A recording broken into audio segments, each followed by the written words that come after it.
ఓం శుక్లాంబరధరం విష్ణుం దశవర్ణం చతుర్భుజం ప్రసన్నవదనం ధ్యాయేత్ సర్వవిఘ్నోపశాంతయే. శ్రీ దుర్గా నవరాత్రి వ్రతం సాధనాపర విశిష్టత. శరన్నవరాత్రులు ప్రకృతిలోని చైతన్య శక్తి, ప్రకృతి స్వరూపాలను అన్నిటినీ జీవుడు తన మనస్సులో లయం చేసి ఒకే ఒక చైతన్య పరతత్వ శక్తి యందు నిలిపితే జన్మ సాఫల్యాన్ని పొందుతాడు. తనలో ఉండే ఆ చైతన్య శక్తి సర్వజీవుల యందు ఉంటుందనే సత్యాన్ని గుర్తించి చైతన్యాద్వైత శక్తిని అర్థం చేసుకుంటే దివ్యానుభూతిని పొందుతాడు. సర్వరోగోపశమనం, సర్వోపద్రవ నాశనం, శాంతిదం సర్వారిష్టానాం నవరాత్ర వ్రతం శుభం.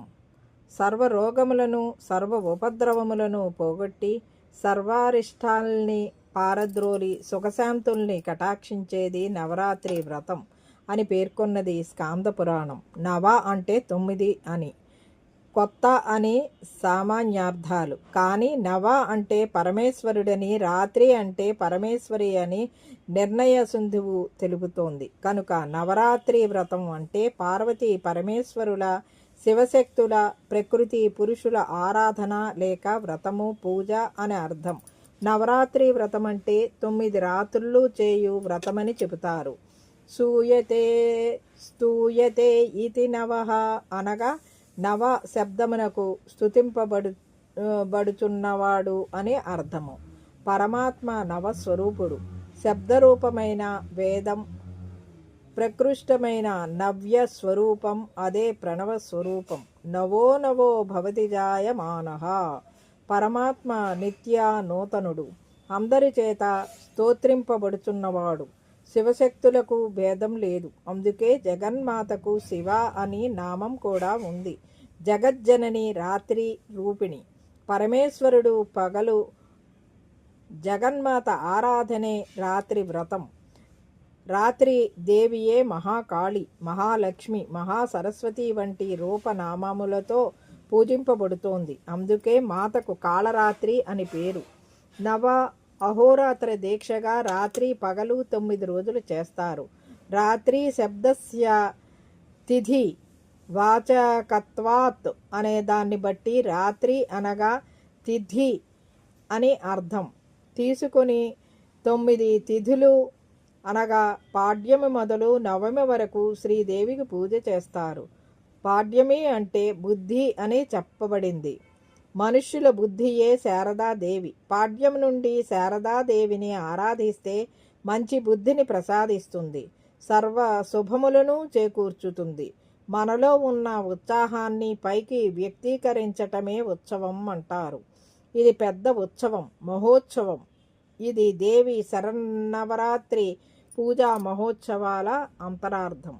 పసుపు, కుంకుమ, పూలు, పరిమళ సుగంధ ద్రవ్యములు మొదలైన మంగళకరమైన వస్తువుల యందు, ఆవు నేతి యందు ప్రజ్వలిస్తూ ప్రకాశించే జ్యోతి స్వరూపంలోనూ, గోమాత యందు, ముత్తైదువుల యందు, త్యాగబుద్ధి కలవారి యందు భాసిల్లుతుంది మంగళ గౌరీదేవి.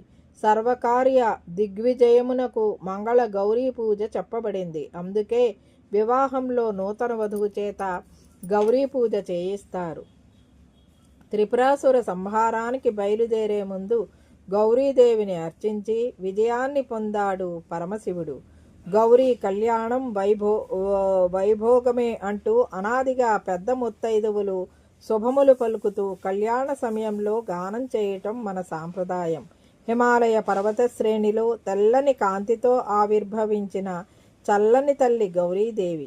గౌరీ గిరిరాజ కుమారి, గానవన మయూరి, గంభీర కౌమారి అంటూ గౌరీ రాగంలో ముత్తుస్వామి దీక్షితులు గానం చేసిన కీర్తన నవరాత్రి పూజలో మొదటి రోజు అర్చనకు స్ఫూర్తినిస్తుంది. చలించని మనస్సు, భ్రమించని దృష్టి వలన ఏకాగ్రత సాధ్యమవుతుంది. నిష్కామ బుద్ధితో తోటివారికి తోడ్పడుతూ సమస్త జీవుల పట్ల దయ, ప్రేమ, కరుణలను చూపిస్తూ విద్యుక్త ధర్మాన్ని సక్రమంగా నిర్వర్తిస్తూ విశ్వకళ్యాణాన్ని కాంక్షిస్తే ఏకాగ్రత సాధ్యమవుతుంది. అదే ధ్యానం. ధ్యాన యోగాన్ని ప్రసాదించేది జగన్మాత శరన్నవరాత్రి పూజ. యా దేవి సర్వభూతేషు మాతృరూపేణ సంస్థిత. నమస్తస్యై నమస్తస్యై నమస్తస్యై నమో నమః. ఆర్తితో అమ్మా అని పిలిస్తే నేనున్నానంటూ ఆప్యాయంగా అక్కున చేర్చుకునే ఆ తల్లిని ఏమిచ్చి రుణం తీర్చుకోగలం? త్రికరణ శుద్ధిగా మనలను మనం అర్పించుకోవటం తప్ప ఆ జగన్మాతకు సేవ చేసే భాగ్యం నవరాత్రుల రూపంలో లభించడం మన జన్మకు లభించిన అద్భుత వరం. నవరాత్రులలో దేవిని నవమూర్తులుగాను నవశక్తులుగాను ఆరాధిస్తారు. అయినా ఏ రోజు ఏ స్వరూపం అనేది నిర్దిష్ట నిర్ణయంగా కనిపించదు. వరుస క్రమంలో మార్పులు ఉంటాయి. తిథి నక్షత్రాలను బట్టి ఆనాటి రూప విశేషం ఉంటుంది. ఆ తల్లి రూపాలు ప్రాంతీయ ఆచరణలను బట్టి వేరువేరుగా ఉంటాయి. అంటే శృంగేరి పీఠంలో విజయవాడ కనకదుర్గాదేవి సన్నిధిలో దసరా ఉత్సవాలు, అలాగే తిరుపతి శ్రీవారి సన్నిధిలో బ్రహ్మోత్సవాలు జరుగుతుంటాయి. కాబట్టి ఆయా ప్రాంతాల వారీగా అమ్మవారి రూపాలు మారుతుంటాయి. నవదుర్గలు హిందూ సాంప్రదాయంలో శక్తి స్వరూపిణి అయిన పార్వతీ అవతారాలలో నవదుర్గలు ముఖ్యమైనవిగా భావిస్తారు. ఆ తల్లి బ్రహ్మ విష్ణు శివ అంశలతో మహాసరస్వతి మహాలక్ష్మి మహాకాళిగా అవతరించినదని, ప్రతి అవతారం నుండి మరొక 2 రూపాలు వెలువడినాయని కథనం. ఇలా 3+6=9 స్వరూపిణులుగా అనగా నవదుర్గలుగా దుర్గను పూజిస్తారు. ధ్యానం. యస్యాం బింబితమాత్మా తత్వమగమత్ సర్వేశ్వరాఖ్యాం శుభాం యా విశ్వజగదాత్మనా పరిణతాయ నామరూపాశ్రయాయ మూల ప్రకృతిర్గుణ త్రయావశీ యానంత శక్తి స్వయం నిత్యావృత్త నవాత్మిక జయతు సా దుర్గా నవకారిణి. ఎవరి యందు ప్రతిబింబించిన ఆత్మతత్వం సర్వేశ్వరుడనే శుభనామాన్ని పొందిందో, ఎవరు తనే జగదాకారంగా పరిణామం చెందిందో, ఎవరు నామరూపాలకు ఆశ్రయమో, ఎవరు 3 గుణాలు గల మూల ప్రకృతియో, ఎవరు స్వయంగా అనంత రూపాలైన శక్తియో, ఎవరు నిత్యము మళ్ళీ మళ్ళీ ఆవృత్తమయ్యే 9 రూపాలు నూతన రూపాలు కలదియో, అట్టి నవ రూపాలుగా ఉన్న దుర్గాదేవి జయించుగాక. నవరాత్రి సమారాధ్యాం నవచక్ర నివాసినీం నవరూప ధరాం శక్తిం నవదుర్గాముపాశ్రయే. నవరాత్రులలో ఆరాధింపదగినది శ్రీచక్రంలోని నవచక్రాలలో నివసించేది శక్తిరూపిణి అయిన నవదుర్గను ఆశ్రయిస్తున్నాను. దుర్గాదేవి గురించి మార్కండేయ మహర్షి బ్రహ్మగారిని అడిగితే వచ్చిన సంభాషణలోంచి దుర్గాదేవి వివరాలు మనకు వరాహ పురాణం నుంచి ఈ క్రింది విధంగా తెలుస్తుంది. ప్రథమం శైలపుత్రీ చ ద్వితీయం బ్రహ్మచారిణి తృతీయం చంద్రఘంటేతి కూష్మాండేతి చతుర్థకం పంచమం స్కందమాతేతి షష్టం కాత్యాయనీతి చ సప్తమం కాలరాత్రీతి మహాగౌరీతి చాష్టమం నవమం సిద్ధిదాత్రీ చ నవదుర్గాః ప్రకీర్తితాః. ఉక్తాజ్ఞేతాని నామాని బ్రహ్మణైవ మహాత్మనా. ఇలా దుర్గాదేవి 9 రూపాలతో విరాజిల్లుతుంది. నవదుర్గలు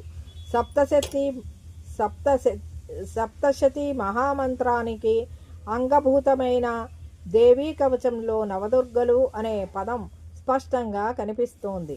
అక్కడ ఇలా ఉంది: ప్రథమం శైలపుత్రీతి ద్వితీయం బ్రహ్మచారిణి తృతీయం చంద్రఘంటేతి కూష్మాండేతి చతుర్థకం పంచమం స్కందమాతేతి షష్టం కాత్యాయనీతి చ సప్తమం కాలరాత్రీతి మహాగౌరీతి చాష్టమం నవమం సిద్ధిదా ప్రోక్త నవదుర్గా ప్రకీర్తిత. ఇత్యాత్యేతాని నామాని బ్రాహ్మణైవ మహాత్మనా. ఈ 9 నామాలను సాక్షాత్తు బ్రహ్మదేవుడే చెప్పాడని ఉంది.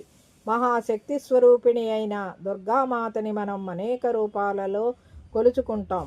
అయితే వాటిలో ముఖ్యమైనవి 9 అవతారాలు. వారినే మనం నవదుర్గలని అంటుంటాం.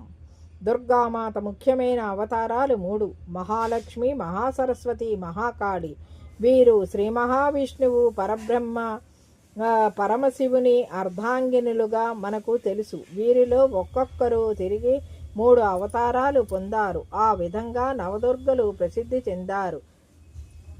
శైలపుత్రి బాలా త్రిపుర సుందరి. నవదుర్గలలో ప్రథమమైన శైలపుత్రి హిమవంతుని పుత్రిక. ఈమెయే వెనుక జన్మలో దక్ష ప్రజాపతి కుమార్తె సతీ. హిమవంతుడు పర్వతరాజు కనుక ఈమెకు శైలపుత్రి అనే పేరు కలిగింది. ఈమె వాహనం నంది. ఒక చేతిలో త్రిశూలం, రెండో చేతిలో కలువ, నుదిటిన చంద్రవంక ధరించిన ఈమె మహిమలు అపారం. నవరాత్రి సందర్భంగా మొదటి రోజున ఈమె పూజ జరుగుతుంది. బ్రహ్మచారిణి గాయత్రీ దేవి. దుర్గామాత అవతారాల్లో రెండవది అయిన బ్రహ్మచారిణి తపస్సుకు ప్రతీక. ఇక్కడ బ్రహ్మ అనే పదానికి తపస్సు అనే అర్థం. వేదము, తత్వము, తపము అనే పదాలు బ్రహ్మ అనే పదానికి పర్యాయ పదాలుగా వాడుతారు. ఒక చేతిలో కమండలం, మరొక చేతిలో తులసిమాల ధరించే ఈమెను సకల సౌభాగ్యదాయినిగా పూజిస్తారు. చంద్రఘంట అన్నపూర్ణాదేవి. దుర్గామాత 3వ అవతారమైన చంద్రఘంటామాత శిరసున అర్ధచంద్రుడిని గంట రూపంలో ధరించింది. అందువలననే ఆమెకు ఈ నామధేయం కలిగింది. సింహవాహిని అయిన ఈమె బంగారు దేహఛాయ కలిగి 10 హస్తాలతో ఉంటుంది. ఈమె 10 హస్తాలలో శంఖ, ఖడ్గ, గద, కమండలము, విల్లు, కమలం మొదలైనవి కలిగి చూడటానికి ఎంతో మనోహరంగా ఉంటుంది. కూష్మాండ శ్రీ లలితా త్రిపుర సుందరీదేవి. సూర్యలోక నివాసిని అయిన కూష్మాండదేవి సూర్యకాంతిని పోలిన దేహఛాయతో ఉంటుంది. ఈమె దేహఛాయతో దిశాంతాలు వెలుగు పొందుతాయి. సింహవాహిని అయిన ఈ దేవికి 8 హస్తాలలో కమండలము, విల్లు, అమ్ము, కమలము, అమృత భాండము, చక్రము, త్రిశూలము, జపమాల ఉంటాయి. స్కందమాత సరస్వతీదేవి. కుమారస్వామి లేక స్కందుని తల్లి అయిన స్కందమాత మహాదుర్గ 5వ అవతారం. చతుర్భుజి అయిన ఈ మాత 2 చేతులలో కమలములను, కుడి హస్తము అందు స్కందుని ధరించి అభయహస్తి అయి దర్శనమిస్తుంది. ఈమె పద్మములో కూర్చుని ఉండటం చేత పద్మాసన అనే నామధేయం కూడా ఉంది. కాత్యాయని మహాలక్ష్మీదేవి. దుర్గామాత 6వ అవతారమైన కాత్యాయని మాతను సకల వర ప్రదాయినిగా పూజిస్తారు. శ్రీకృష్ణుని భర్తగా పొందటానికి గోపికలు ఈమెనే ఆరాధించారు. బంగారు మేనిఛాయతో అత్యంత ప్రకాశవంతమైన ఈమెకు 4 హస్తములు, ఒక చేత కత్తి, రెండవ చేత కమండలం, మిగిలిన 2 చేతులలో అభయప్రదాన ముద్రలో ఉంటుంది. ఈమె వాహనం సింహం. కాళరాత్రి దుర్గాదేవి. దుర్గామాత 7వ అవతారం కాళరాత్రి. ఈమె శరీరఛాయ చిమ్మి చీకటిలా నల్లగా ఉంటుంది. చెదిరిన జుట్టుతో మెడలో వాసుకొనిన మాల మెరుపులు చిందిస్తూ ఉంటుంది. ఈమెకు 3 కళ్ళు.